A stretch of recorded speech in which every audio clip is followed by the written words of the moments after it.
Hey guys, ഇന്ന് നമ്മൾ പറയാൻ പോകുന്നത് നമ്മുടെ ക്യാപ്റ്റൻ അമേരിക്ക അഭിനയിച്ച ക്രിസ് എവൻസിൻ്റെ ഒരു അടിപൊളി ഫീൽ ഗുഡ് മൂവിയാണ്. മൂവിയുടെ പേര് ഗിഫ്റ്റഡ് എന്നാണ്. എങ്ങനെയാണ് കുട്ടികളെ വളർത്തേണ്ടത്, കുട്ടികളെ ടോർച്ചർ ചെയ്യാതെ എങ്ങനെ വളർത്താം എന്നാണ് ഈ മൂവി പറഞ്ഞത്. എല്ലാവരും കണ്ടിരിക്കേണ്ട ഒരു മസ്റ്റ് വാച്ച് മൂവിയാണിത്. മൂവി തുടങ്ങുമ്പോൾ തന്നെ ആദ്യം കാണിക്കുന്നത് ഫ്രാങ്കിനെയാണ്. ഫ്രാങ്ക് ഡോറിൻ്റെ അടുത്ത് നിന്ന് മേരിയെ വിളിക്കുകയാണ്. അപ്പം മേരി എന്ന് പറയുന്നൊരു കൊച്ചുകുട്ടി കതകും തുറന്ന് ദേഷ്യത്തോടെ പുറത്തോട്ട് വരും. ഫ്രാങ്കിൻ്റെ അനിയത്തിയുടെ മകളാണ് മേരി. ഫ്രാങ്കിൻ്റെ അനിയത്തി മരിച്ചുപോയി, അതുകൊണ്ട് ഫ്രാങ്കാണ് മേരിയെ നോക്കുന്നത്. മേരിക്ക് ഫ്രെഡ് എന്ന് പറയുന്ന ഒരു പൂച്ചയുണ്ട്. മേരിയുടെ പെറ്റാണത്. ആ പൂച്ചയ്ക്ക് ഒരു കണ്ണില്ല. ഇതാണ് ഫ്രാങ്കിൻ്റെ ഫാമിലി. മേരിയെ സ്കൂളിൽ പോകാൻ പറഞ്ഞു വയ്ക്കുകയാണ് ഫ്രാങ്ക്. എന്നാൽ മേരിക്കാകട്ടെ സ്കൂളിൽ പോകാൻ ഒട്ടും താല്പര്യമില്ല. അപ്പോഴേക്ക് സ്കൂൾ ബസ് വരും. മേരി ഫ്രാങ്കിനോട് പറയും, എനിക്ക് സ്കൂളിൽ പോകാൻ ഇഷ്ടമല്ല. അപ്പോൾ ഫ്രാങ്ക് പറയും, നിനക്ക് സ്കൂളിൽ പോയാൽ നല്ലോണം പഠിക്കാം, ഒരുപാട് ഫ്രണ്ട്സിനെ കിട്ടും. ഫ്രാങ്ക് പറയുന്നത് കേട്ട് മനസ്സോടെ മേരി ബസ്സിൽ കയറി പോകും. ഫ്രാങ്കിൻ്റെ വീടിൻ്റെ അപ്പുറത്ത് ഒരു ലേഡിയുണ്ട്, റൊബാർട്ട എന്നാണ് അവരുടെ പേര്. അവർക്ക് ഫ്രാങ്കിനെയും മേരിയും വലിയ ഇഷ്ടമാണ്. അങ്ങനെ അവർ ഫ്രാങ്കിനോട് പറയും, നീ എന്തിനാ അവളെ സ്കൂളിലേക്ക് വിട്ടത്? അവൾ സ്കൂളിൽ പോയാൽ എന്തൊക്കെ പ്രശ്നങ്ങളായിരിക്കും ഉണ്ടാക്കാൻ പോകുന്നത് എന്ന് നിനക്കറിയാമല്ലോ. അപ്പോൾ ഫ്രാങ്ക് പറയും, എത്ര നാളാണ് അവളെ ഇങ്ങനെ ഒറ്റയ്ക്ക് താമസിപ്പിക്കുന്നത്? അവളുടെ പ്രായത്തിലുള്ള കുട്ടികളോടെ കളിച്ച് വളരട്ടെ എന്ന് പറയും. പിന്നീട് കാണിക്കുന്നത് ക്ലാസ്സിലിരിക്കുന്ന മേരിയാണ്. ടീച്ചർ പഠിപ്പിക്കുന്നൊന്നും അവൾ ശ്രദ്ധിക്കുന്നേ ഇല്ല. ടീച്ചർ കുട്ടികളോട് ഓരോ ചോദ്യം ചോദിക്കും. 1+1 എത്രയാണ്, 2+2 എത്രയാണ്, അങ്ങനെ ഓരോ ചോദ്യങ്ങൾ ചോദിക്കും. എല്ലാ കുട്ടികളും ഉത്തരം പറയും. എന്നാൽ മേരി ആകട്ടെ ഒന്നും മിണ്ടാതെ ഇരിക്കും. അപ്പോൾ ടീച്ചർ ചോദിക്കും, എല്ലാവരും ഉത്തരം പറഞ്ഞു, നീ എന്താ മിണ്ടാതെ ഇരിക്കുമെന്ന്. അപ്പോൾ മേരി പറയും, ഇതൊക്കെ ഈസിയാണ്, ഇതൊക്കെ എനിക്കറിയാം. ഇത് കേട്ട ടീച്ചർ പറയും, അങ്ങനെയാണോ? എന്നാൽ 9+8 എത്രയാണ്? മേരി പറയും 17. പിന്നീട് ടീച്ചർ ചോദിക്കും 15+17. മേരി പറയും 32. 57+1 35. Easy question, 192. മേരി ഈസിയായി ആൻസർ പറയും. ഇത് കേട്ടതും ടീച്ചർ ഷോക്കായി. ടീച്ചറിന് മനസ്സിലാവും ഇവൾക്ക് മാത്സ് നല്ല ടാലൻ്റ് ആണെന്ന്. അതുകൊണ്ട് ടീച്ചർ മേരിയുടെ വാടപ്പിക്കാൻ വേണ്ടി അടുത്ത ചോദ്യം ചോദിക്കും. 57നെ 135 കൊണ്ട് മൾട്ടിപ്ലൈ ചെയ്താൽ എത്രയാണെന്ന് ചോദിക്കും. മേരി മിണ്ടാതെ ആലോചിച്ച് നിൽക്കും. ഇത് കണ്ടതും ഇത്ര വലിയ മാത്സ് ഒന്നും ഇവൾക്ക് അറിയില്ലെന്നും പറഞ്ഞ് ടീച്ചർ തിരിഞ്ഞു നടക്കും. അപ്പം മേരി പറയും 7695. അതിൻ്റെ സ്ക്വയർ റൂട്ട് 87.7. ഇത് കേട്ടതും ടീച്ചർ ഷോക്കായി നിൽക്കും. അവൾ പറഞ്ഞത് ശരിയാണോ എന്നറിയാൻ ടീച്ചർ കാൽക്കുലേറ്റർ എടുത്ത് നോക്കും. അത് ശരിയാണെന്ന് ടീച്ചറിന് മനസ്സിലാവും. ഇതിനുശേഷം സ്കൂൾ കഴിയുമ്പം ഫ്രാങ്ക് മേരിയെ വിളിക്കാൻ വരും. എന്നാൽ ഇത് കണ്ട് ടീച്ചർ വിചാരിക്കും മേരിയുടെ അച്ഛനാണ് ഫ്രാങ്ക് എന്ന്. ടീച്ചർ ഓടി വന്ന് ഫ്രാങ്കിനോട് പറയും, നിങ്ങളുടെ മകൾക്ക് എക്സ്ട്രാ ഓർഡിനറി മാത്സ് ടാലൻ്റാണ്. വലിയ കുട്ടികൾക്ക് വരെ പാടായ മാത്സ് ഇവൾ ഈസിയായി ചെയ്യുന്നുണ്ട് എന്ന് ടീച്ചർ പറയും. ഇത് കേട്ട ഫ്രാങ്ക് പറയും, അവൾക്ക് അങ്ങനെ ടാലൻ്റ് ഒന്നുമില്ല, അവളൊരു സാധാരണ കുട്ടിയാണ്. ഇതൊരു ടെക്നിക്കാണ്, ട്രാഷൻബർഗ് എന്നാണ് ആ ടെക്നിക്കിൻ്റെ പേര്. ഇവൾ അത് വെച്ചാണ് ഇത്ര ഈസിയായി പ്രോബ്ലംസ് ചെയ്യുന്നത്. ഇത് കേട്ട ടീച്ചർ അയാൾ പറഞ്ഞത് സത്യമാണോ എന്നറിയാൻ വീട്ടിൽ ചെന്ന് ഗൂഗിൾ പോയി സെർച്ച് ചെയ്ത് നോക്കും. അപ്പം അങ്ങനെ ഒരു ടെക്നിക്ക് ഉണ്ടെന്ന് ടീച്ചറിന് മനസ്സിലാകും. എന്നാലും അവൾക്ക് അതത്രയ്ക്ക് വിശ്വാസം വരില്ല. ആ കുട്ടിക്കൊരു ടാലൻ്റ് ഉണ്ടെന്ന് ടീച്ചർ ഇപ്പോഴും വിശ്വസിക്കുന്നു. അതിനുശേഷം ഫ്രാങ്കും മേരിയും ബീച്ചിൽ പോയി ഹാപ്പിയായി വരും. അടുത്ത ദിവസം മേരി ക്ലാസ്സിൽ പോകും. ആ ദിവസം സ്റ്റുഡൻസിന് പെറ്റിനെ പറ്റി ക്ലാസ്സിൽ പറയണം. അങ്ങനെ മേരി അവളുടെ ക്യാറ്റായ ഫ്രെഡിനെ പറ്റി പറയും. അതിനുശേഷം ടീച്ചർ ക്ലാസ്സിൽ ഒരു ടെസ്റ്റ് നടത്തും. മേരി അത് പെട്ടെന്ന് തീർക്കും. ഇത് കണ്ട് ടീച്ചർ പറയും, നീ ഇത് ഇത്ര പെട്ടെന്ന് തീർത്തോ എന്ന് പറഞ്ഞിട്ട് 11th 12th ക്ലാസ്സിലെ കുട്ടികളുടെ മാത്സ് പ്രോബ്ലംസ് അവൾക്ക് കൊടുക്കും. അവളത് 10 മിനിറ്റ് കൊണ്ട് തീർക്കും. ഇത് കണ്ട ടീച്ചർ വീട്ടിൽ ചെന്ന് ഗൂഗിൾ ഒരുപാട് സെർച്ച് ചെയ്യും. അങ്ങനെ ഗൂഗിളിൽ ഒരുപാട് റിസർച്ച് ചെയ്ത് ഡയാന എന്നൊരു മാത്തമാറ്റീഷ്യനെ കാണും. അവളുടെ മകളാണ് മേരി എന്നും ഫ്രാങ്ക് ഡയാനയുടെ ബ്രദറാണെന്നും മനസ്സിലാകും. ഡയാന സൂയിസൈഡ് ചെയ്തതാണെന്നും അങ്ങനെ ചെറിയ വയസ്സിൽ മേരിയെ വളർത്തുന്നത് ഫ്രാങ്ക് ആണെന്നും ടീച്ചറിന് മനസ്സിലാവും.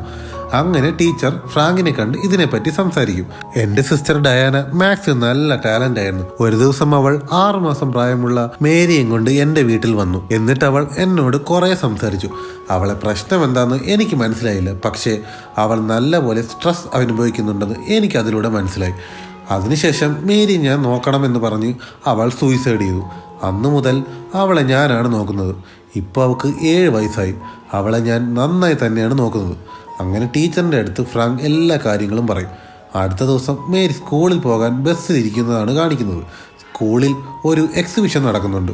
അപ്പോൾ അതാ അവളുടെ ക്ലാസ്സിലെ ജസ്റ്റിൻ എന്ന് പറയുന്ന പയ്യൻ ഒരു നല്ല ആർട്ട് വർക്ക് ചെയ്തുകൊണ്ട് വരും. അവളത് കണ്ട് അവളുടെ ആർട്ട് വർക്കിൽ നോക്കും. അവളുടേത് ചെറിയ ഒരെണ്ണമാണ്. ആ സമയത്താണ് അതിലെ നടന്നു വരുന്ന പയ്യനെ ഒരു സീനിയർ ചെക്കൻ കാലുകൊണ്ട് തട്ടി വീഴ്ത്തും. അങ്ങനെ താഴെ വീണ അവൻ്റെ ആർട്ട് വർക്കെല്ലാം നശിച്ചു പോകും. എന്നിട്ട് ആ സീനിയർ ചെക്കൻ അവനെ കളിയാക്കും. ഇത് കണ്ട മേരിക്ക് ദേഷ്യം വന്ന് ഒരു ബുക്ക് എടുത്ത് അവൻ്റെ മൂക്കിടിച്ച് തകർക്കും. അങ്ങനെ പ്രിൻസിപ്പാൾ ഫ്രാങ്കിനെ സ്കൂളിലേക്ക് വിളിക്കും. എന്നിട്ട് നടന്ന കാര്യങ്ങളെല്ലാം പറയും. എന്നാൽ ഫ്രാങ്ക് ആകട്ടെ അത് വലിയ കാര്യമേ എടുക്കില്ല. അവളേക്കാൾ മൂത്ത ഒരു പയ്യൻ അവളെ കളിയാക്കി, അതുകൊണ്ട് അവൾ അവനെ ഇടിച്ചു. എന്നെ സംബന്ധിച്ച് ഇതൊരു വലിയ കാര്യമാണ് എന്ന് ഫ്രാങ്ക് പറയും. ഇതൊക്കെ കേട്ട് പ്രിൻസിപ്പാൾ പറയും, അവൾ ഇത്രയൊക്കെ ചെയ്തിട്ടും അവൾ ചെയ്തത് ഒരു വലിയ കാര്യമാണ് എന്നാണോ നിങ്ങൾ പറയുന്നത്? അതൊക്കെ പോട്ടെ, അവൾ എന്തൊക്കെ ചെയ്താലും അവൾക്ക് വലിയൊരു കഴിവുണ്ട്. അവൾ ഇങ്ങനെ ഒരു നോർമൽ സ്കൂളിൽ പഠിച്ചാൽ പോരാ, ഗിഫ്റ്റഡ് സ്കൂളിൽ വേണം അവളെ ചേർക്കാൻ. അതിന് വേണ്ട എല്ലാ കാര്യങ്ങളും ഞാൻ ചെയ്തു തരാം. അവളെ നിങ്ങൾ ചേർക്കുന്നുണ്ടോ എന്ന് പ്രിൻസിപ്പൽ ഫ്രാങ്കിനോട് ചോദിക്കും. ഇത് കേട്ട ഫ്രാങ്ക് പറയും, അവൾ ഒരു സാധാരണ കുട്ടിയാണ്, അവൾക്ക് മാത്സിൽ നല്ല ടാലൻ്റാണ്. അവളിങ്ങനെ സാധാരണ സ്കൂളിൽ പഠിച്ചാൽ മതി. അവളെ ഒരു മെഷീൻ പോലെ വളർത്താൻ ഞാൻ ആഗ്രഹിക്കുന്നില്ല. അവളുടെ പ്രായത്തിലുള്ള കുട്ടികളുടെ കൂടെ കളിച്ച് വളരട്ടെ എന്ന് ഫ്രാങ്ക് പറയും. ഇത്രയും പറഞ്ഞ് ഫ്രാങ്ക് പോകും. അടുത്ത ദിവസം ക്ലാസ്സിൽ മേരി എല്ലാവരോടും സോറി പറയും. ഞാൻ ഇന്നലെ അങ്ങനെ ചെയ്തത് എല്ലാവരോടും സോറി പറയും. അതുമാത്രമല്ല, ഇന്നലെ ചെയ്തു കൊണ്ടുവന്ന പ്രോജക്റ്റ് ഏറ്റവും നന്നായി ചെയ്തത് ജസ്റ്റിനാണ്. അവൻ്റെ പ്രോജക്റ്റ് താഴെ വീണ് നശിച്ചു പോയത് കൊണ്ടാണ്, അല്ലെങ്കിൽ അവനായിരുന്നു ഫസ്റ്റ് കിട്ടേണ്ടിയിരുന്നത്. എല്ലാവരും അവന് ക്ലാപ്പ് കൊടുക്കും. ഇത് കണ്ട ജസ്റ്റിന് നല്ല സന്തോഷമാകും. അങ്ങനെ സ്കൂൾ കഴിഞ്ഞ് തിരിച്ച് വീട്ടിലെത്തുമ്പോൾ അവളുടെ വീട്ടിന് മുന്നിൽ ഒരു ലേഡി നിൽക്കും. അങ്ങനെ മേരി ഫ്രാങ്കിനോട് ചോദിക്കും, ആരാതെന്ന്. ഫ്രാങ്ക് പറയും, അത് നിൻ്റെ മുത്തശ്ശിയാണെന്ന്. അതായത് ഫ്രാങ്കിൻ്റെയും ഡയനയുടെയും അമ്മ. അവരുടെ മകളായ ഡയനെ പോലെ തന്നെ മേരിക്കും മാത്സിൽ കഴിവുണ്ടെന്ന് മേരിയുടെ പ്രിൻസിപ്പൽ വഴി ഇവരറിഞ്ഞു. അങ്ങനെ മേരിയെ കാണാൻ വന്നതാണ് ഇവർ നല്ല പണക്കാരിയാണ്. അങ്ങനെ മേരിക്ക് മാക് ബുക്കൊക്കെ വാങ്ങിക്കൊണ്ട് വന്നു. ഇവർ മേരിയോട് മാത്സിനെ പറ്റി ഓരോ കാര്യങ്ങൾ ചോദിക്കും. ഇത് കേട്ട ഫ്രാങ്ക്, നിങ്ങളിപ്പോൾ ഇവിടുന്ന് പോകണം, അവൾക്ക് ഹോംവർക്കൊക്കെ ചെയ്യാനുണ്ട് എന്ന് പറയും. അപ്പോഴേക്കും അവർ പറയും, എനിക്ക് നിന്നോടൊന്ന് ഒറ്റയ്ക്ക് സംസാരിക്കണമെന്ന്. അങ്ങനെ അവർ സംസാരിക്കാൻ പുറത്തു പോകും. അങ്ങനെ അവൻ്റെ അമ്മ അവനോട് ചോദിക്കും, നീ എന്തു ചെയ്യുവാണെന്ന്. അവൻ പറയും, ഞാൻ ബോട്ട് മെക്കാനിക്കാണെന്ന്. അപ്പോൾ അവർ പറയും, ആഹാ, ബോട്ട് മെക്കാനിക്കായി നീ എത്ര കാലം അവളെ നോക്കാൻ പറ്റും? ഇത് കേട്ട് ഫ്രാങ്ക് പറയും, അവൾ 6 മാസം പ്രായം മുതൽ ഞാനാണ് അവളെ നോക്കുന്നത്.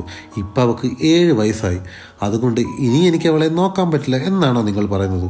അതുമാത്രമല്ല, ഇത്രയും നാൾ അവളോടില്ലാത്ത സ്നേഹം പെട്ടെന്ന് നിങ്ങൾക്ക് എവിടുന്ന് വന്നു? ഡയാന മരിച്ചുപോയി, അവളെപ്പറ്റി ഒരു വിചാരവുമില്ല നിങ്ങൾക്ക്. അവളുടെ മകളായ മേരിയെ പറ്റിയും ഒരു വിചാരവും നിങ്ങൾക്കില്ലായിരുന്നു. എന്നാൽ ഇപ്പം മേരിക്ക് മാത്സിൽ കഴിവുണ്ടെന്ന് മനസ്സിലാക്കി നിങ്ങൾ എൻ്റെ അനിയത്തെ ടോർച്ചർ ചെയ്ത പോലെ നിങ്ങൾക്ക് മേരിയെ ടോർച്ചർ ചെയ്യണം. അതാണോ നിങ്ങൾക്ക് വേണ്ടത്? ഇത് കേട്ട് അവർ പറയും, ഇത് ടോർച്ചറല്ല, അവളെ കഴിവ് പുറത്തു കൊണ്ടുവരണം. അതൊക്കെ പോട്ടെ, ഈ കൊച്ചു വീട്ടിൽ അവൾ ഹാപ്പിയാണോ? അവൾക്ക് വേണ്ട കാര്യങ്ങളൊക്കെ നിനക്ക് വാങ്ങിക്കൊടുക്കാൻ പറ്റുമോ? ഇത് കേട്ട് ഫ്രാങ്ക് പറയും, ശരിയാണ്, ഞങ്ങൾക്കൊരു കൊച്ചു വീട്ടിലാണ് താമസിക്കുന്നത്. അവൾക്ക് ഇഷ്ടപ്പെട്ട ഒന്നും വാങ്ങിക്കൊടുക്കാൻ ചിലപ്പോൾ എനിക്ക് കഴിഞ്ഞെന്ന് വരില്ല, പക്ഷേ അവൾ ഹാപ്പിയാണ്. ഇത് കേട്ടതും അവർ പറയും, അവളൊരു സാധാരണ കുട്ടിയല്ല, അവളൊരു ഗിഫ്റ്റഡ് ചൈൽഡാണ്. അവളെ ഇങ്ങനെ നോർമലായി വളർത്തിയാൽ പോരാ എന്നും പറഞ്ഞ് കുറെ ക്യാഷ് എടുത്ത് അവിടെ വെച്ചിട്ട് അവർ പോകും. അങ്ങനെ ഫ്രാങ്ക് തിരിച്ച് വീട്ടിൽ വരുമ്പോൾ മേരി അവിടെ മാത്സ് പ്രോബ്ലംസ് ചെയ്യുമായിരുന്നു. ഫ്രാങ്ക് പറയും, ഏതു നേരവും മാത്സ് എന്ന് പറഞ്ഞിരിക്കരുത്, മാത്സ് അല്ല ജീവിതം. ഇതും പറഞ്ഞ് മേരിയും കൊണ്ട് പുറത്തു പോകും. എന്നിട്ട് ഫ്രാങ്ക് മേരിയോട് പറയും, മാത്സ് അല്ല ലൈഫ്, നമ്മൾ ജീവിക്കാൻ വേണ്ടി പഠിക്കുക, പഠിക്കാൻ വേണ്ടിയല്ല ജീവിക്കുന്നത്. അങ്ങനെ അവർ സൺസെറ്റൊക്കെ കണ്ട് ഹാപ്പിയായി തിരിച്ചു വരും. പിന്നീട് കാണിക്കുന്നത് കോർട്ടിലാണ്. കാരണം മേരിയുടെ മുത്തശ്ശി മേരിയെ വേണമെന്ന് പറഞ്ഞ് കേസ് കൊടുത്തിട്ടുണ്ട്. അങ്ങനെ അവരുടെ അഡ്വക്കേറ്റ് പറയും, ഇവരാണ് മേരിയുടെ ഗ്രാൻഡ് മദർ, ലീഗലി മേരിയെ വളർത്തേണ്ടത് ഇവരാണ്. അതുമാത്രമല്ല, ആ കൊച്ചു വളർന്നത് വളരെ കഷ്ടപ്പെട്ടാണ്. ആ കൊച്ചിന് കഴിവനുസരിച്ചുള്ള സ്കൂളിലല്ല അവൾ പഠിക്കുന്നത്. ഇയാൾ വെറും ബോട്ട് മെക്കാനിക്കാണ്. ഈ കൊച്ചിന് നല്ലൊരു ഭാവി കൊടുക്കാൻ അയാൾക്ക് സാധിക്കില്ല. അതുകൊണ്ട് കുട്ടിയെ ഞങ്ങൾക്ക് വിട്ടുതരണം എന്ന് അഡ്വക്കേറ്റ് പറയും. അതിനുശേഷം ഫ്രാങ്കിൻ്റെ അഡ്വക്കേറ്റ് പറയും, കുട്ടി നല്ലൊരു വീട്ടിൽ തന്നെയാണ് താമസിക്കുന്നത്. മരിച്ചുപോയ കുട്ടിയുടെ അമ്മ കുട്ടി ഫ്രാങ്കിൻ്റെ കൂടെ ജീവിക്കണം എന്നാണ് ആഗ്രഹിച്ചിരുന്നത്. അതുകൊണ്ട് തന്നെയാണ്. അതുമാത്രമല്ല, ഒരു കുട്ടിക്ക് പഠിക്കാൻ വേണ്ട എല്ലാം ഫ്രാങ്ക് ചെയ്യുന്നുണ്ട് എന്ന് ഫ്രാങ്കിൻ്റെ അഡ്വക്കേറ്റ് പറയും. ഇത് കേട്ട് ജഡ്ജി കേസ് മറ്റൊരു ദിവസത്തേക്ക് മാറ്റിവെക്കും. അതുമാത്രമല്ല, കുട്ടിയുടെ മുത്തശ്ശിക്ക് കുട്ടിയെ ഇടയ്ക്കിടയ്ക്ക് കാണാനുള്ള അനുവാദവും കോർട്ട് കൊടുക്കും. അങ്ങനെ ഫ്രാങ്ക് തിരിച്ച് വീട്ടിൽ വരും. അപ്പോഴേക്കും റോബർട്ട് അങ്ങോട്ട് വരും. എന്നിട്ട് ഫ്രാങ്ക് അവരോട് ഇന്ന് മേരിയെ നോക്കാൻ പറ്റുമോ എന്ന് ചോദിക്കും. അവർ പറയും, ഇന്നൊരു ദിവസമല്ല, എത്ര ദിവസം വേണേലും അവളെ നോക്കാൻ എനിക്കിഷ്ടമാണെന്ന് പറയും. എന്നിട്ട് അവനോട് പറയും, ഒരിക്കലും മേരിയെ ആർക്കും വിട്ടുകൊടുക്കരുതെന്ന്. അങ്ങനെ അന്ന് വൈകിട്ട് റോബർട്ടയും മേരിയും പാട്ടൊക്കെ കേട്ട് അടിച്ചു പൊളിച്ച് ഒരുപാട് സന്തോഷത്തോടെ ഇരിക്കും. അടുത്ത ദിവസം ഫ്രാങ്കിനൊരു ലെറ്റർ വരും. മേരിയുടെ മുത്തശ്ശി മേരിയെ 2 ദിവസം അവരുടെ കൂടെ കഴിയാനുള്ള കോർട്ട് ഓർഡർ വാങ്ങും. അങ്ങനെ ഫ്രാങ്ക് 2 ദിവസമല്ല എന്നും പറഞ്ഞ് അവളെ അവരെ കൂടെ അയക്കും. അങ്ങനെ മേരിയുടെ മുത്തശ്ശി മേരിയും കൊണ്ട് വലിയൊരു യൂണിവേഴ്സിറ്റിയിൽ പോകും. മേരിയുടെ ടാലൻറ്റ് എത്രമാത്രമുണ്ടെന്ന് ചെക്ക് ചെയ്യാനായിരുന്നു അത്. അങ്ങനെ അവിടെ വെച്ച് മേരിയോട് കുറേ കാര്യങ്ങൾ പറയും. എന്നിട്ട് അവളോട് പറയും, ഇതാണ് മില്ലേനിയം പ്രോബ്ലംസ്. ഇത് 7 എണ്ണമുണ്ട്. ഇത് സോൾവ് ചെയ്യാൻ വേണ്ടി ചിലർ ലൈഫ് ഫുള്ള് കഷ്ടപ്പെട്ടിട്ടുണ്ട്. ഇതിൽ ഒരെണ്ണം ഒരാൾ സോൾവ് ചെയ്തു. അയാളുടെ ഫോട്ടോയാണിത്. അയാളുടെ പേരാണ് ഗ്രിഗോറി. നിന്റെ അമ്മ ഡയാന ജീവിച്ചിരിപ്പുണ്ടായിരുന്നെങ്കിൽ അവളുടെ ഫോട്ടോയും ഇതിൽ വന്നേനെ. നീ ഈ പ്രോബ്ലം സോൾവ് ചെയ്താൽ നിന്റെ ഫോട്ടോയും ഇതിൽ വരും എന്നവർ പറയും. ഇത് കേട്ട മേരിക്കും മനസ്സിൽ ആഗ്രഹം വരും അവളുടെ ഫോട്ടോയും അവിടെ വരണമെന്ന്. മേരിക്കുള്ള ടാലൻറ്റ് ടെസ്റ്റ് ചെയ്യാൻ വേണ്ടി അവൾക്കൊരു പ്രോബ്ലം സോൾവ് ചെയ്യാൻ കൊടുക്കും. മേരിക്കത് സോൾവ് ചെയ്യാൻ കഴിയില്ല. അങ്ങനെ മേരിയെ അവളെ മുത്തശ്ശി ദേഷ്യത്തോടെ വിളിച്ചുകൊണ്ട് പോകും. എന്നിട്ട് പറയും, നിനക്ക് നല്ല കഴിവുണ്ട്, പക്ഷേ നീ അത് ഉപയോഗിക്കാൻ പഠിക്കണം. ഇത് കേട്ട മേരി പറയും, ആ ക്വസ്റ്റ്യൻ തെറ്റാണ്, അതുകൊണ്ടാണ് എനിക്കത് ചെയ്യാൻ പറ്റുന്നത്. ഇത് കേട്ട അവളെ മുത്തശ്ശി അവളെ തിരിച്ചു കൊണ്ടുപോകും. അങ്ങനെ മേരി ആ മിസ്റ്റേക്കുള്ള ക്വസ്റ്റ്യൻ കറക്റ്റായി ചെയ്തിട്ട് അതിൻ്റെ ആൻസർ മേരി സോൾവ് ചെയ്യും. ഇത് കണ്ട് അവിടെ നിന്നവർ എല്ലാം ഞെട്ടും. ഈ കൊച്ചുപ്രായത്തിൽ ഇവൾക്ക് എങ്ങനെ ഇത്ര വലിയ കഴിവ് കിട്ടി എന്നവർ വിചാരിക്കും. അങ്ങനെ 2 ദിവസം കഴിഞ്ഞ് മേരി തിരിച്ച് ഫ്രാങ്കിൻ്റെ അടുത്ത് വരും. അങ്ങനെ ഫ്രാങ്ക് മേരിയോട് ചോദിക്കും, നിനക്ക് നിൻ്റെ മുത്തശ്ശിയെ ഇഷ്ടപ്പെട്ടോന്ന്? അവൾ പറയും, ഇഷ്ടപ്പെട്ടു, പക്ഷേ എനിക്ക് നിൻ്റെ കൂടെ നിൽക്കാനാണ് ഇഷ്ടം. എനിക്ക് നിൻ്റെ കൂടെ കഴിഞ്ഞാൽ മതി, എന്നെ അവർക്ക് വിട്ടുകൊടുക്കരുത് എന്ന് മേരി പറയും. ഇത് കേട്ട ഫ്രാങ്ക് പറയും, ഇല്ല, ഒരിക്കലും നിന്നെ അവർക്ക് വിട്ടുകൊടുക്കില്ല. ഫ്രാങ്ക് മേരിക്ക് പ്രോമിസ് ചെയ്യും. അതിനുശേഷം കോർട്ടിൽ നിന്ന് മേരിയുടെ കാര്യങ്ങൾ അന്വേഷിക്കാൻ ആൾക്കാർ വരും. മേരി ഹാപ്പി ആയിട്ടാണോ ഈ വീട്ടിൽ ജീവിക്കുന്നത്, മേരിക്ക് എന്തെങ്കിലും പ്രശ്നങ്ങളുണ്ടോ ഈ വീട്ടിൽ എന്നൊക്കെ ചോദിക്കും. മേരിക്ക് ഫ്രാങ്കിന് ഒരുപാട് ഇഷ്ടമാണെന്ന് പറയും. മേരിയുടെ അച്ഛൻ ഈ സിറ്റിയിലുണ്ടെന്ന്, എന്നാൽ അയാൾ മേരിയെ കാണാൻ ആഗ്രഹിക്കുന്നില്ലെന്നും പറയും. ഇത് മേരി കേൾക്കും. ഇത് കേട്ട മേരിക്ക് ഒരുപാട് വിഷമാകും. മേരി കരഞ്ഞുകൊണ്ട് പറയും, എൻ്റെ അച്ഛന് എന്നെ വേണ്ട, മുത്തശ്ശിക്ക് പോലും വേണ്ട. എന്നെ കാണാൻ വന്നത് 7 വർഷങ്ങൾക്ക് ശേഷമാണ് അവർ. ഞാൻ ജനിച്ചതിൽ നിങ്ങൾക്ക് ഒരു സന്തോഷവുമില്ല അല്ലേ? എന്നെ ആർക്കും ഇഷ്ടമല്ല എന്നും പറഞ്ഞ് മേരി കരയും. ഇത് കണ്ട ഫ്രാങ്കും റോബർട്ടോവും മേരിയും കൊണ്ടൊരു ഹോസ്പിറ്റലിൽ പോകും. കുറേ നേരം അവരവിടെ വെയിറ്റ് ചെയ്യും. നമ്മളിവിടെ എത്ര നേരം വെയിറ്റ് ചെയ്യണം ഫ്രാങ്ക് എന്ന് മേരി ചോദിക്കും. നമ്മൾ കുറച്ചു നേരം വെയിറ്റ് ചെയ്തേ പറ്റൂ എന്ന് ഫ്രാങ്ക് പറയും. ഈ രാത്രി മുഴുവൻ നമ്മളിവിടെ വെയിറ്റ് ചെയ്തേ പറ്റൂ എന്ന് ഫ്രാങ്ക് പറയും. ഇത് കേട്ട മേരി കുറേ നേരം ഇരുന്നിരുന്ന് ഉറങ്ങിപ്പോവും. അവർ മാത്രമല്ല, വേറൊരു ഫാമിലിയും അവിടെ വെയിറ്റ് ചെയ്തിരിപ്പുണ്ടായിരുന്നു. അങ്ങനെ പാതിരാത്രി ഫ്രാങ്ക് മേരിയെ വിളിച്ചുണർത്തും.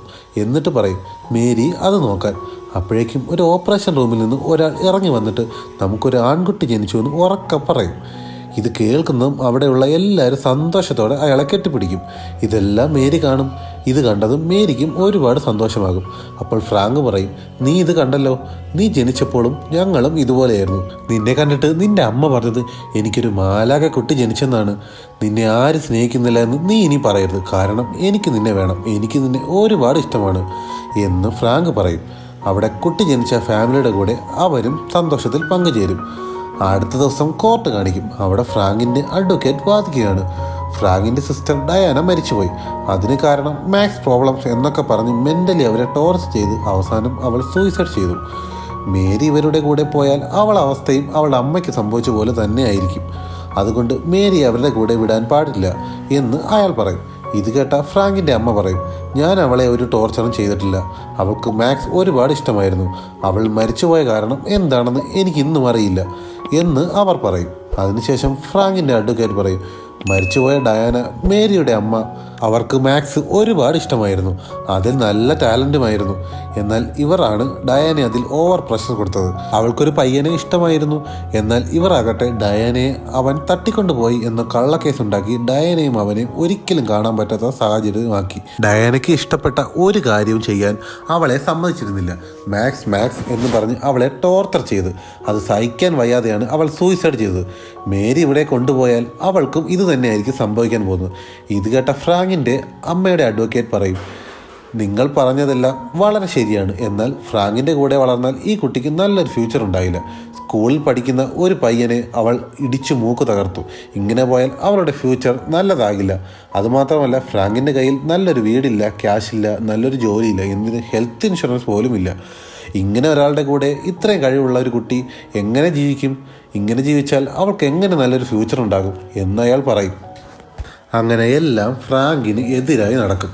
അങ്ങനെ ഫ്രാങ്കിൻ്റെ ലോയർ ഫ്രാങ്കിനോട് പറയും, മേരിയെ നിങ്ങളുടെ അമ്മയ്ക്ക് തന്നെ കൊടുക്കണം. ഫ്രാങ്ക് പറയും, നിങ്ങൾ എന്തൊക്കെ പറഞ്ഞാലും മേരിയെ എനിക്ക് അവർക്ക് വിട്ടുകൊടുക്കാൻ പറ്റില്ല. മേരി ഇല്ലാതെ എനിക്ക് ജീവിക്കാൻ പോലും കഴിയില്ല. ഫ്രാങ്ക്, ഞാൻ പറയുന്നത് കേൾക്കൂ. മേരിക്ക് 7 വയസ്സേ ഉള്ളൂ. അവൾ നിങ്ങളുടെ കൂടെ നിൽക്കണം എന്ന് അവൾ പറഞ്ഞാലും കോർട്ട് സമ്മതിക്കില്ല. ഇപ്പം നീ മേരിയെ അവരെ കൂടെ അയക്കണം. എന്നിട്ട് നീ അവളെ ഇടയ്ക്കിടയ്ക്ക് പോയി കാണാം. അങ്ങനെ 12 വയസ്സാകുമ്പോൾ മേരി നിൻ്റെ കൂടെ നിൽക്കണം എന്ന് പറഞ്ഞാൽ കോർട്ട് അത് സമ്മതിക്കും. ഇത് കേട്ട ഫ്രാങ്ക് പറയും, ഇത്രയും വർഷം അവളെ വിട്ടു പിരിഞ്ഞ് നിൽക്കാൻ എനിക്ക് പറ്റില്ല. ഇത്രയും വർഷം കഴിയുമ്പോൾ അവൾ എന്നെ മറന്നുപോയാലോ? അവൾ നിന്നെ മറക്കില്ല. നമുക്ക് വേറൊരു ഓപ്ഷൻ ഇല്ല. ഇത് കേട്ട ഫ്രാങ്കിനും അത് സമ്മതിക്കാതെ വേറെ വഴിയില്ലെന്ന് മനസ്സിലാവും. അങ്ങനെ മേരിക്ക് ഒരു പുതിയ പേരൻസിനെ കിട്ടും. ഈ ഫാമിലിയും അവളുടെ മുത്തശ്ശിയുമാണ് അവളെ ഇനി നോക്കാൻ പോകുന്നത്. ഫ്രാങ്ക് അവളെയും കൂട്ടി അവരെ വീട്ടിൽ പോകും. പ്ലീസ് ഫ്രാങ്ക്, എനിക്ക് നിന്നെ വിട്ട് പോണ്ട. മേരി പറയും, നീ വിഷമിക്കരുത്, ഞാനിവിടെ അടുത്ത് തന്നെയുണ്ട്. നീ ഒന്ന് കോൾ ചെയ്താൽ മതി. 30 മിനിറ്റിനുള്ളിൽ ഞാനിവിടെ എത്തും. ഇവരെ കൂടെ നിന്നാൽ നിനക്ക് നല്ലൊരു ലൈഫ് കിട്ടും. നിനക്ക് സ്കൂളിൽ പഠിക്കാം. നിനക്ക് മാസത്തിൽ 1 തവണ എൻ്റെ വീട്ടിൽ വരാം. മാസത്തിൽ 1 തവണ ഒന്നും എനിക്ക് പറ്റില്ല. എനിക്കിപ്പം തന്നെ നിൻ്റെ കൂടെ വരണം ഫ്രാങ്ക്. ഇത് കേട്ട് ഫ്രാങ്ക് പറയും, കുറച്ച് വർഷങ്ങൾ കഴിഞ്ഞാൽ നീ എൻ്റെ കൂടെയാണ് താമസിക്കാൻ പോകുന്നത്. അതുവരെ നീ ഇവിടെ നിൽക്കാതെ വേറെ വഴിയില്ല. ഇത് കേട്ട് മേരിക്ക് ദേഷ്യം വരും. നീ എന്നെ വിട്ട് പോകില്ല എന്ന് പ്രോമിസ് ചെയ്തല്ലേ, എന്നിട്ടെപ്പം എന്നെ വിട്ട് പോകുമല്ലേ എന്നും പറഞ്ഞ് അവൾ ഫ്രാങ്കിനെ കുറേ അടി കൊടുക്കും. മേരിയുടെ കരച്ചിൽ സഹിക്കാൻ വയ്യാതെ ഫ്രാങ്ക് അവിടുന്ന് ഇറങ്ങിപ്പോകും. ഫ്രാങ്ക് പോകല്ലേ എന്നും പറഞ്ഞ് മേരി കുറേ കരയും. ഫ്രാങ്ക് തകർന്ന് അവിടുന്ന് പോകും. അവളെ കുഞ്ഞായിരുന്നപ്പോൾ മുതൽ അവളെ വളർത്തി ഇത്രയും വലുതാക്കിയത് ഫ്രാങ്കാണ്. പെട്ടെന്നൊരു ദിവസം അവളെ നഷ്ടപ്പെട്ടപ്പോൾ ഫ്രാങ്കിന് സഹിക്കാൻ പറ്റിയില്ല. മേരി ഫ്രാങ്ക് എന്ന് വിളിച്ച് ഒരുപാട് കരയും. ഫ്രാങ്ക് ആകട്ടെ മനസ്സോടെ അവിടുന്ന് പോകും. മേരി പോയത് റബോട്ട എന്ന സ്ത്രീക്കും ഒരുപാട് വിഷമാകും. അങ്ങനെ 1 മാസം കടന്നു പോകും. ഫ്രാങ്ക് മേരിയെ കാണാൻ വരും. അങ്ങനെ ഫ്രാങ്കിനെ കാണുമ്പോൾ അവിടുത്തെ അയാൾ പറയും, നിങ്ങൾ ഇടയ്ക്കിടയ്ക്ക് ഇങ്ങോട്ട് വരുന്നത് മേരിക്ക് ബുദ്ധിമുട്ടാണ്. അവൾ ഇപ്പോഴാണ് കരച്ചിലൊക്കെ നിർത്തി ഫുഡൊക്കെ കഴിക്കാൻ തുടങ്ങിയത്. നിങ്ങളെ കണ്ടാൽ വീണ്ടും അവൾക്ക് പഴയ അവസ്ഥയാകും. അതുകൊണ്ട് നിങ്ങൾ ഇവിടുന്ന് പോകണം എന്നയാൾ പറയും. ഇത് കേട്ട ഫ്രാങ്ക് അവളെ ഒന്ന് കാണുക പോലും ചെയ്യാതെ അവിടുന്ന് പോകും. ഫ്രാങ്ക് കരുതും, ഇങ്ങനെ പോയാൽ അവൾക്ക് 12 വയസ്സാകുമ്പോൾ എന്നെ ഓർമ്മ പോലും കാണില്ലെന്ന് കരുതി അതും ആലോചിച്ച് വിഷമിച്ചിരിക്കും. അങ്ങനെ ഇരിക്കുമ്പോഴാണ് മേരിയുടെ പെറ്റായ ആ ക്യാറ്റ് സെയിൽ ചെയ്യാൻ വെച്ചേക്കുന്നത് അവളുടെ ടീച്ചർ കാണും. ഇതവർ ഫ്രാങ്കിനെ അറിയിക്കും. ഫ്രാങ്ക് ഉടൻ തന്നെ ആ ഷോപ്പ് കണ്ടുപിടിച്ച് ആ ക്യാറ്റിനെ വാങ്ങും. സത്യത്തിൽ ആ ക്യാറ്റ് മേരിയുടെ കൂടെ അവളെ പുതിയ വീട്ടിലായിരുന്നു. എന്നാൽ അവർക്ക് ആ ക്യാറ്റിനെ ഇഷ്ടമല്ലാത്തത് കൊണ്ട് അവർ അതിനെ കളഞ്ഞതാണ്. ഇതൊക്കെ കണ്ട ഫ്രാങ്കിന് മനസ്സിലാകും അവൾക്ക് ഒരു നോർമൽ ലൈഫ് കൊടുക്കാൻ പോകണില്ലെന്ന്. ഇപ്പോഴും മാക്സ് എന്ന് പറഞ്ഞ് ടോർച്ചർ ചെയ്യാണ് അവരുടെ ഉദ്ദേശമെന്ന് ഫ്രാങ്കിന് മനസ്സിലാകും. ഫ്രാങ്ക് അപ്പോൾ തന്നെ അവളെ കാണാൻ അവിടെ എത്തും. ഫ്രാങ്കിൻ്റെ അമ്മ അവിടെ ഉണ്ടായിരുന്നു. അവരുടെ ലക്ഷ്യം എന്താണെന്ന് വെച്ചാൽ മേരിയെ കൊണ്ട് ആ മില്ലേനിയം പ്രോബ്ലം സോൾവ് ചെയ്യണമെന്നാണ്. ഡയാനെ കൊണ്ട് അത് ചെയ്യിപ്പിക്കാൻ നോക്കിയപ്പോഴാണ് അവർ സൂയിസൈഡ് ചെയ്തത്. ഇപ്പോൾ അവളുടെ മകളായ മേരിയെ കൊണ്ട് അവർക്കത് നേടിയെടുക്കണം. അതാണ് അവരുടെ ലക്ഷ്യം. അങ്ങനെ ഫ്രാങ്ക് അവിടെ എത്തിയ ഉടനെ തന്നെ അവർക്ക് ഒരു ബുക്ക് കൊടുക്കും. എന്നിട്ട് മേരിയോട് നമുക്ക് പോകാമെന്ന് പറയും. ഇത് കേട്ട മേരി ഞാൻ വരില്ല എന്ന് പറഞ്ഞ് ഇറങ്ങി ഓടും. അതേസമയം ഫ്രാങ്കിൻ്റെ അമ്മയ്ക്ക് ഫ്രാങ്ക് കൊടുത്ത ബുക്ക് അവരെടുത്ത് നോക്കും. അതിലെന്താന്ന് വെച്ചാൽ ആ millennium problems already Mary solve ചെയ്തിട്ടുണ്ടായിരുന്നു. അതിൻ്റെ പ്രൂഫാണ് ആ ബുക്ക്. അത് കണ്ടതും അവർ ഷോക്കായി നിൽക്കും. ഇതേ സമയം വെളിയിൽ ഫ്രാങ്ക് മേരിയെ ഓടിച്ചിട്ട് പിടിക്കും. മേരി എന്നെ വിട് എന്നും പറഞ്ഞ് കുറേ അടിക്കും. ഫ്രാങ്ക് അവളെ കെട്ടിപ്പിടിച്ച് സോറി എന്ന് പറയും. എന്നിട്ട് പറയും, ഇനി ഞാൻ നിന്നെ വിട്ടു പോകില്ല. എന്നിട്ട് പറയും, എനിക്ക് നിന്നെ നന്നായി നോക്കാൻ പറ്റുമോ എന്നൊരു പേടി എനിക്കുണ്ടായിരുന്നു. ഇപ്പം മനസ്സിലായി നീ ഇല്ലാതെ എനിക്ക് പറ്റില്ലെന്ന്. ഇത് കേട്ട മേരി ഫ്രാങ്കിനെ കെട്ടിപ്പിടിക്കും. എന്നിട്ട് ഫ്രാങ്ക് അവൻ്റെ അമ്മയോട് പറയും, നിങ്ങൾക്ക് വേണ്ടത് ആ പ്രോബ്ലം അല്ലേ, അത് കിട്ടിയല്ലോ, അത് നിങ്ങളെടുത്തോ. ഇനി മേരിയെ ഞാൻ നോക്കിക്കൊള്ളാം. മേരി ഒരു സാധാരണ കുട്ടിയെ വളർത്തണമാണ്. അതാണ് എൻ്റെ ആഗ്രഹം. അവൾ ഇത്ര ചെറുപ്പത്തിലെ മെൻ്റലി പ്രഷർ കൊടുക്കാൻ ഞാൻ ആഗ്രഹിക്കുന്നില്ല. അതുകൊണ്ട് ഞാൻ ഇവളെ കൊണ്ടുപോകുന്നു എന്ന് ഫ്രാങ്ക് പറഞ്ഞു. ഇത് കേട്ട് അവർ അത് സമ്മതിക്കും. അങ്ങനെ ഫ്രാങ്ക് മേരിയെയും കൊണ്ട് അവർ തിരിച്ചവരെ വീട്ടിലേക്ക് പോകും. ഫ്രാങ്ക് മേരിയെ വലിയൊരു അഡ്വാൻസ് സ്കൂളിൽ പഠിക്കാൻ വിടും. അത് കഴിഞ്ഞ് അവളെ പ്രായത്തിലുള്ള കുട്ടികളുടെ സന്തോഷത്തോടെ കളിക്കുന്നതും ഫ്രാങ്ക് കണ്ട് ഒരുപാട് ഹാപ്പിയാകും. ഇത്രയും കാണിക്കുമ്പോൾ സിനിമ അവസാനിക്കും. സിനിമ എല്ലാവർക്കും ഇഷ്ടപ്പെട്ടെന്ന് കരുതുന്നു. ഇഷ്ടപ്പെട്ടാൽ ലൈക്ക് ചെയ്യുക, ഷെയർ ചെയ്യുക, സബ്സ്ക്രൈബ് ചെയ്യുക.